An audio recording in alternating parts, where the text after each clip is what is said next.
Hello friends, welcome back to my channel let's read. I hope আপনারা সকলে ভালো আছেন এবং নিজেদের খেয়াল রাখছেন।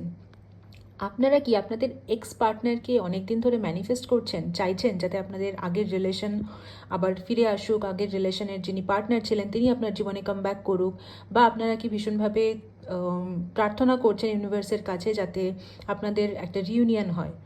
যদি এটাই আপনার মনে প্রশ্ন হয়ে থাকে কারেন্টলি এই মুহূর্তে, আপনারা যদি সেরকমই প্রশ্নের উত্তর খুঁজছেন, তো আজকে রিডিং হতে চলেছে আপনাদের জন্য। অ্যাজ ইউজুয়াল আমি এখানে দুটো পাইল রেখেছি, এটা পাইল 1, এটা পাইল 2। আপনারা নিজেদের ইচ্ছে মতন যে কোনো একটা পাইল সিলেক্ট করে নিন। দরকার হলে ভিডিওটা একটু পজ করে নিন, ঠান্ডা মাথায় ভাবনা চিন্তা করে যে কোনো একটা পাইল সিলেক্ট করে নিন, আর আমি দেখে নেব যে কোন পাইলে কী অ্যান্সার এলো। আনসারটা এটাই হবে যে আপনাদের মনে যদি এই মুহূর্তে প্রশ্ন চলছে যে আপনাদের এক্স পার্টনারেরা যাতে আপনাদের জীবনে ব্যাক করেন, তো সেটা পসিবল কিনা সেই আনসারটাই দেখে নিতে চলেছি। তো যারা পাইল 1 সিলেক্ট করেছেন, দেখি তাদের জন্য কি আনসার এলো। ও মাই গুডনেস!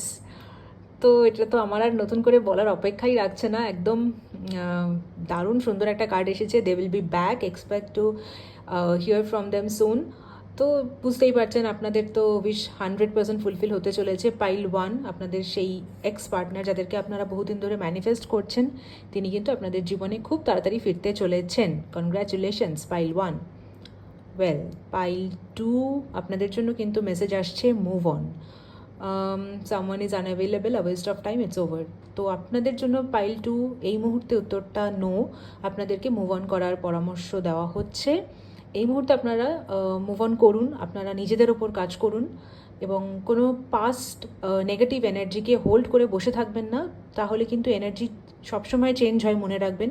তো পাস্টের কোনো নেগেটিভ এনার্জিকে হোল্ড করে বসে থাকলে কিন্তু এনার্জি চেঞ্জ হবে না বা হতে অনেক সময় নেবে। তো নিজেদের জীবনে এগিয়ে যান, নিজেদের ওপর ফোকাস করুন, নিজেদের ওপর কাজ করুন। এই এনার্জি কিন্তু চেঞ্জ হতেও বেশিক্ষণ সময় লাগে না।